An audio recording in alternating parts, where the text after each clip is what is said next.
शिवाजी महाराज की जय श्री राम। जय जय श्री राम। छत्रपति शिवाजी महाराज जिस एकजुटता का प्रदर्शन करके हिंदवी साम्राज्य की स्थापना किए थे, आज उसी का आह्वान करने के लिए, उन्हीं से प्रेरणा लेकर के मैं बार बार आपसे कहता हूं कि बंटिए मत। उन्हीं से प्रेरणा ग्रहण करके मैं आपसे कहता हूं बंटिए मत, क्योंकि जब भी बटे थे तो कटे थे।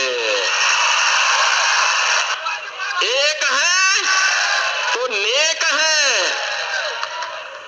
एक है तो सेफ है। एकजुट होकर के यहां पे महायुति गठबंधन को, जो मोदी जी के नेतृत्व में आज पूरे देश के अंदर कार्य कर रहा है, एनडीए के रूप में, एनडीए के रूप में काम कर रहा है। भारतीय जनता पार्टी लीड कर रही है मोदी जी के नेतृत्व में। ऐसे ही महाराष्ट्र के अंदर ये महाअनाड़ी गठबंधन को हराना है और भारतीय जनता पार्टी के नेतृत्व में महायुति गठबंधन को, एनडीए के प्रत्याशियों को विजयी बनाना है। और इसी के अपील करने के लिए आज मैं आपके पास आया हूं। महाअघाड़ी के रूप में महाअनाड़ी गठबंधन है। अनाड़ी का मतलब जिसे देश और धर्म की चिंता न हो। मोदी जी के नेतृत्व में नया भारत है। अगर भारत की सीमा का अतिक्रमण करोगे तो फिर राम नाम सत्य है की ही यात्रा निकलेगी। भाइयों, मैं आपसे ही कहने के लिए आया हूं, आपसे कहने के लिए मैं आया हूं कि सत्ताएं तो आएंगी जाएंगी, 1947 से ही होता रहा है, लेकिन हमारा भारत रहना चाहिए और भारत दुनिया की सबसे बड़ी ताकत बनना चाहिए, मोदी जी के नेतृत्व में बनना चाहिए। भारत और भारतीयता को, ये जो महाअनाड़ी गठबंधन है, यह तो भारत और भारतीयता के स्वाभिमान और सम्मान के साथ खेलने वाला है। वंदे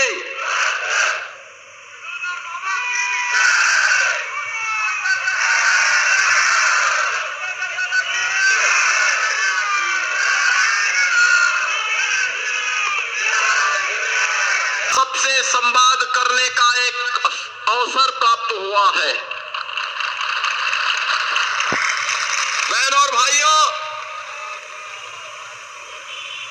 मैं उत्तर प्रदेश, जो प्रभु श्री राम की पावन धरा है,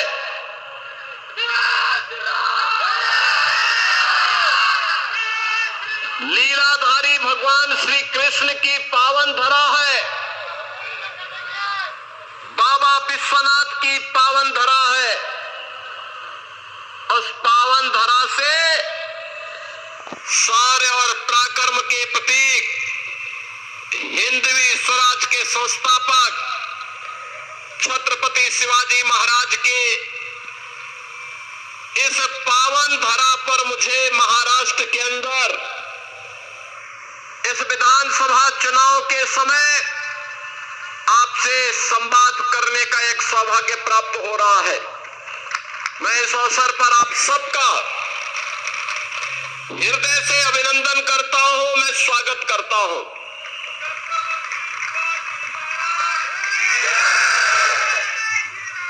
बहनों और भाइयों, छत्रपति शिवाजी महाराज ने मध्यकाल में भारत के स्वाभिमान और सम्मान को बनाए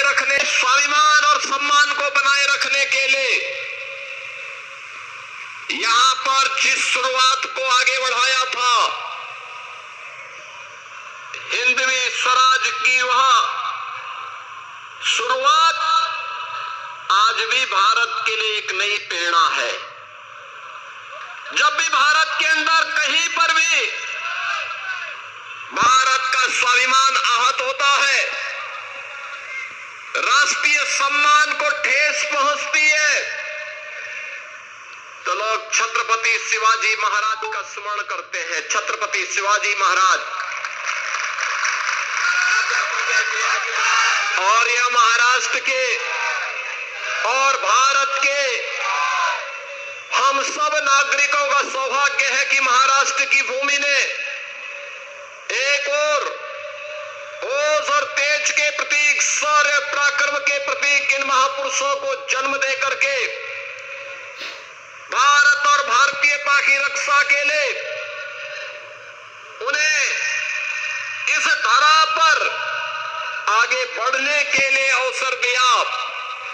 वहीं पूज्य संतों का भी एक बड़ा वर्ग महाराष्ट्र से ही आगे बढ़कर के देश को नेतृत्व प्रदान करता है। पूज्य बाबा साहब प्रदान करता है। पूज्य बाबा साहब भीमराव अंबेडकर हो, महात्मा फूले हो, सावित्रीबाई फूले हो, या फिर वीर सावरकर, इन महापुरुषों का नाम कौन ऐसा भारतीय होगा जो सदैव स्मरण करता हो। हमेशा ये नाम हर भारतीय के जवान पर होते हैं। बहनों और भाइयों, आज मैं आपके बीच यही कहने के लिए आया हूं, चुनाव चल रहे हैं और चुनाव में दो महागठबंधन में लड़ रहे हैं, दोनों आपस में लड़ रहे हैं। एक तरफ महायुति गठबंधन है, प्रधानमंत्री मोदी जी के नेतृत्व में भारतीय जनता पार्टी, शिवसेना और एनसीपी, एक तरफ यह गठबंधन है और दूसरी ओर महाअघाड़ी के रूप में महाअनाड़ी गठबंधन है।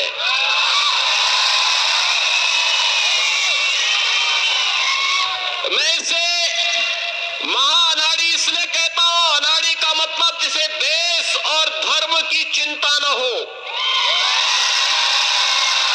जिसे राष्ट्रीयता की चिंता न हो, जिसको समाज में और राष्ट्र में मूल्यों और आदर्शों की मर्यादाओं की चिंता न हो। और यह कार्य यह महाअनाड़ी गठबंधन कर रहा है। याद करिए, छत्रपति शिवाजी महाराज का संघर्ष भारत के स्वाभिमान और सम्मान का संघर्ष था। याद करिए, औरंगजेब की सत्ता को चुनौती देने के लिए छत्रपति शिवाजी महाराज आगरा गए थे। आगरा में हमारी सरकार ने वहां एक मुगल म्यूजियम बन रहा था। जब मैं मुख्यमंत्री बना, लोगों ने कहा इस म्यूजियम का नाम मुगल म्यूजियम है। मैंने कहा क्या इसमें होगा? कहा औरंगजेब से जुड़ी हुई स्मृतियां रहेंगी। मैंने कहा औरंगजेब से क्या संबंध है तुम लोगों का? क्या संबंध है? यह एक विदेशी आक्रांता था। हमारा संबंध छत्रपति शिवाजी महाराज से है। इस म्यूजियम का नामकरण छत्रपति शिवाजी महाराज की स्मृति में होना चाहिए। छत्रपति शिवाजी इस म्यूजियम होगा। बहनों और भाइयों, छत्रपति शिवाजी महाराज ने जिन मूल्यों और मर्यादाओं की रक्षा के लिए संघर्ष किया था, विपरीत परिस्थितियों में संघर्ष किया था, संभाजी महाराज ने जिन मूल्यों के लिए संघर्ष किया था, जिन अभियानों को लेकर के कवि त्याता टोपे ने देश की स्वाधीनता के संघर्ष को आगे बढ़ाया था, आज उसी संघर्ष में हम भी उससे प्रेरणा प्राप्त करके अपने देश और अपने समाज के लिए कुछ कर सके, यही कहने के लिए आज मैं आपके पास आया हूं। यही कहने के लिए आज मैं आपके पास आया हूं। आप याद करिए, कांग्रेस 1947 में देश की आजादी के तत्काल बाद से लेकर के लगातार लंबे समय तक देश शासन करने का अवसर कांग्रेस को प्राप्त हुआ था। क्या कांग्रेस ने कभी ईमानदारी से भारत और भारतीयता के बारे में सोचा? ये वही कांग्रेस है जिसने बाबा साहब भीमराव अंबेडकर का अपमान किया था। ये वही कांग्रेस है जिसने बाबा साहब भीमराव अंबेडकर को चुनाव में परास्त करवाया था। और यही कांग्रेस है जो लगातार भारत की सुरक्षा के साथ सेंध लगाती रही। याद करिए, आज सुरक्षा के साथ सेंध लगाती रही। याद करिए, आज एक समय था जब पाकिस्तान भारत के अंदर आतंकी वारदात को आगे बढ़ाता था। एक समय था जब पाकिस्तान के घुसपैठे भारत के अंदर घुसकर कहीं भी बम विस्फोट करते थे। एक समय था जब चीन भारत की सीमाओं का अतिक्रमण करके भारत की सीमा में घुस जाता था। कांग्रेस के लोग कहते थे, जब हम लोग उस समय मुद्दा उठाते थे, कांग्रेस के लोग कहते थे, अरे बोलिए मत, संबंध खराब हो जाएंगे। उनको अपने संबंध खराब होने की चिंता थी, देश की सुरक्षा की चिंता नहीं थी। और आज मोदी जी के नेतृत्व में नया भारत है। अगर भारत की सीमा का अतिक्रमण करोगे तो फिर राम नाम सत्याग्रह की ही यात्रा निकलेगी। अगर भारत की सीमा के अंदर जाकर के विस्फोट करोगे तो एयर स्ट्राइक और सर्जिकल स्ट्राइक इतनी जोरदार तरीके से होगी कि उनका आका पाकिस्तान भी कांप उठेगा। और यही हुआ है। आपने 3 दिन पहले का और समाचार पढ़ा होगा, जब आपने देखा होगा कि चीन की सेना पीछे हट रही है और भारत की सेना बॉर्डर पर गश्त कर रही है। ये है नया भारत। नया भारत यही है जो कार्य 500 वर्षों में नहीं हो पाया, वह काम मोदी जी के नेतृत्व में अयोध्या में रामलला के भव्य मंदिर के निर्माण को लेकर के आज हो पाया है। आतंकवाद का जो दंश कांग्रेस ने इस देश को दिया था,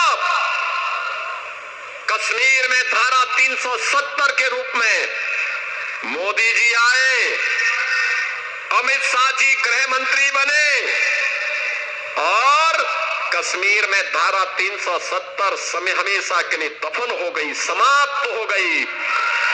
अब कश्मीर में भी चुनाव हो रहे हैं। मैं कश्मीर के चुनाव में गया था। चुनाव के दौरान जब मैं जम्मू एयरपोर्ट पे उतरा, मौसम थोड़ा वहां खराब था। मैं एयरपोर्ट के अंदर गया, एक मौलवी मुझे मिले, वो मुझे बोले राम राम। मैं समझा नहीं, मैंने कहा पता नहीं किसको कह रहे हैं।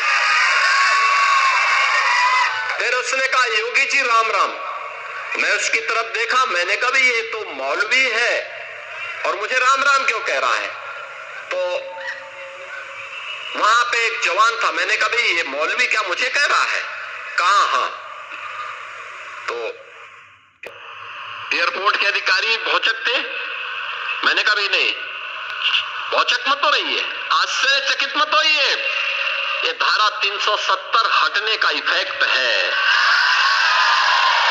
और बहनों और भाइयों, मैं आपसे यही कहने के लिए आया हूं, मैं आपसे यही कहने के लिए आया हूं, वासियों से मैं यही अपील करने के लिए आया हूं। ये जो चुनाव चल रहा है ना, ये चुनाव केवल सत्ता प्राप्त करने का मात्र चुनाव नहीं है। मोदी जी के नेतृत्व में एक भारत श्रेष्ठ भारत बनाने का जो अभियान चल रहा है, महाराष्ट्र इसमें और मजबूती दे, इसकी अपील करने के लिए मैं आया हूं। भारत दुनिया की बड़ी ताकत बने, इसकी अपील करने के लिए मैं आपके बीच आया हूं। आपसे कहने के लिए मैं आया हूं कि सत्ताएं तो आएंगी जाएंगी, 1947 से ही होता रहा है, लेकिन हमारा भारत रहना चाहिए और भारत दुनिया की सबसे बड़ी ताकत बनना चाहिए, मोदी जी के नेतृत्व में बनना चाहिए। यह कहने के लिए मैं आपके पास आया हूं। तभी चेहरे पर खुशहाली आएगी। हर नौजवान के हाथ को कार्य मिलेगा, हर बहन और बेटी सुरक्षित होगी, स्वावलंबन के साथ आगे बढ़ेगी। अन्यथा ये लोग तो भारत और भारतीयता को, ये जो महाअनाड़ी गठबंधन है, यह तो भारत और भारतीयता के स्वाभिमान को, ये जो महाअनाड़ी गठबंधन है, यह तो भारत और भारतीयता के स्वाभिमान और सम्मान के साथ खेलने वाला है। याद करिए, यही कांग्रेस, यही एनसीपी, यही लोग थे जो कहते थे राम हुए ही नहीं, कृष्ण हुए ही नहीं। ये वही तो लोग हैं। आज चुनाव के समय भले ही आपके सामने कुछ भी कह रहे हो, लेकिन इन पे विश्वास करने की आवश्यकता नहीं। याद करिए, अयोध्या में भगवान रामलला का भव्य मंदिर 500 वर्षों के बाद इस बार पहली बार रामलला ने अपनी जन्मभूमि पर भव्य दीपोत्सव और दीपावली का आयोजन के साथ इसका आनंद लिया है। पूरी अयोध्या ही नहीं, पूरा भारतवर्ष दीपावली के रंग में एक एक दीप से जगमगाता हुआ दिखाई दे रहा था। और याद करिए, अयोध्या के एयरपोर्ट का नामकरण क्या है? इंटरनेशनल एयरपोर्ट अयोध्या में बना है, और एयरपोर्ट का नामकरण महर्षि वाल्मीकि के नाम पर हुआ है।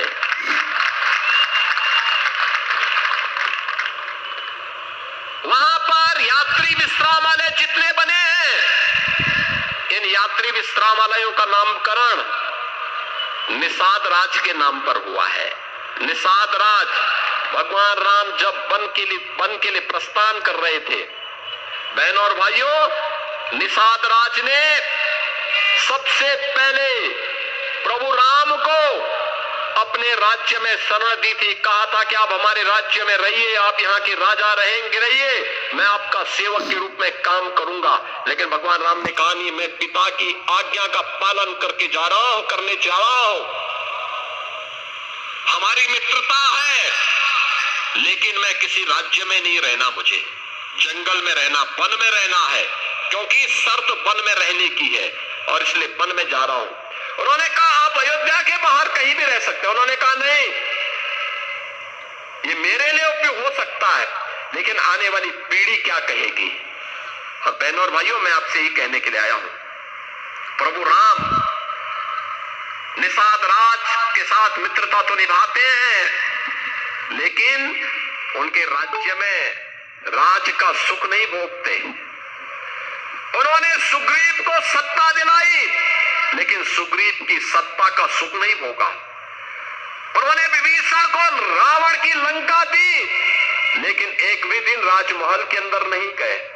यह है प्रभु राम का त्याग, यह है भगवान राम का आदर्श। और आपसे यही कहने के लिए आया हूं, इसीलिए राम हम सबके रग रग में है, हमारी जवान पर है। उड़ते बैठते जागते सोते हंसते रोते एक नाम हम स्मरण करते हैं, वह नाम होता है राम का, वह नाम होता है जय श्री राम का। और इसीलिए बहनों और भाइयों, जब अयोध्या में रसोई बनाने की बात आएगी, रसोई का नाम जहां पे यात्रियों को शुद्ध सुस्वादु भोजन मिल सके, ये किसके नाम पे हो? तो तब ये नाम आया कि यह नाम कोई और नहीं, माता सबरी के नाम पर होना चाहिए, क्योंकि वनवास कालखंड में भगवान राम के साथ किसी ने उन्हें बेर खिलाए थे, तो माता सबरी थी। माता सबरी के बेर आज भी लोग स्मरण करते हैं। हम सबके लिए आदर्श और श्रद्धा के पात्र बन गए। बहनों और भाइयों, याद करिए, मोदी जी के नेतृत्व में नया भारत मजबूती के साथ छत्रपति शिवाजी महाराज, बाबा साहब भीमराव अंबेडकर के आदर्शों को लेकर के आगे बढ़ रहा है। ये नया भारत न टिकता है, न झुकता है, न पीछे हटता है, ये नया भारत, भारत के 140 करोड़ लोगों की समृद्धि के लिए, उनकी सुरक्षा के लिए, उनकी खुशहाली के लिए पूरी प्रतिबद्धता के साथ कार्य कर रहा है। और महाराष्ट्र की भूमिका इसमें अत्यंत महत्वपूर्ण होने वाली है। और इसीलिए आप सबका आह्वान करने के लिए मैं आज यहां पे आपके बीच आया हूं। अयोध्या में जब प्रणाम किए, भव्य मंदिर में रामलला विराजमान हो रहे थे, तब प्रधानमंत्री मोदी जी ने एक बात कही थी। प्रधानमंत्री मोदी जी ने एक बात कही थी। तब उन्होंने कहा था, तब उन्होंने एक ही बात कही थी, ये तो शुरुआत है, शुरुआत। केवल अयोध्या ही नहीं, अब तो हम काशी और मथुरा की तरफ भी बढ़ चुके हैं।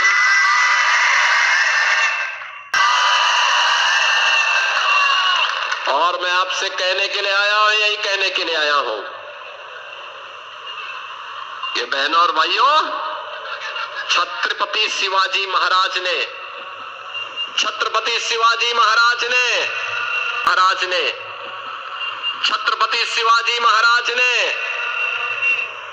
जिस दुष्ट अफजल को मार गिराया था, उसके नाम पर औरंगाबाद का नाम होना, याद करना, इसको हटना ही चाहिए। संभाजी नगर के रूप में उसको पहचान मिलनी ही चाहिए। छत्रपति शिवाजी महाराज का संघर्ष हो या संभाजी महाराज का, हमें नई प्रेरणा देता है।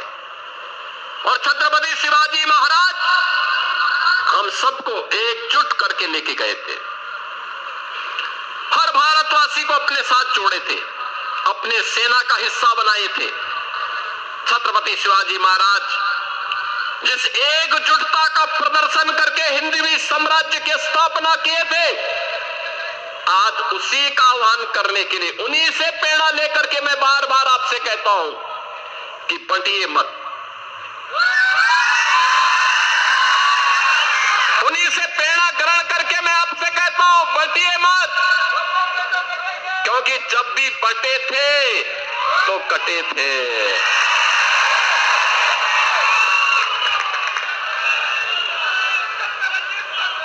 एक है तो नेक है, एक है तो सेफ है, और बंटे थे तो कटे थे। हमें बंटना नहीं है, एकजुट होना है। एकजुट होकर के यहां पे महायुति गठबंधन को, जो मोदी जी के नेतृत्व में आज पूरे देश के अंदर कार्य कर रहा है, एनडीए के रूप में, एनडीए के रूप में काम कर रहा है।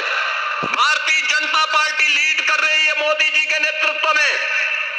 ऐसे ही महाराष्ट्र के अंदर ये महाअनाड़ी गठबंधन को हराना है और भारतीय जनता पार्टी के नेतृत्व में महायुति गठबंधन को, एनडीए के प्रत्याशियों को विजयी बनाना है। और इसी के अपील करने के लिए आज मैं आपके पास आया हूं। श्री श्याम बाबू खोड़े को वासीम से भारतीय जनता पार्टी ने अपना प्रत्याशी बना करके आपके बीच उतारा है। श्रीमती भावना ताई गौली को रिसोर्ट से, मालेगांव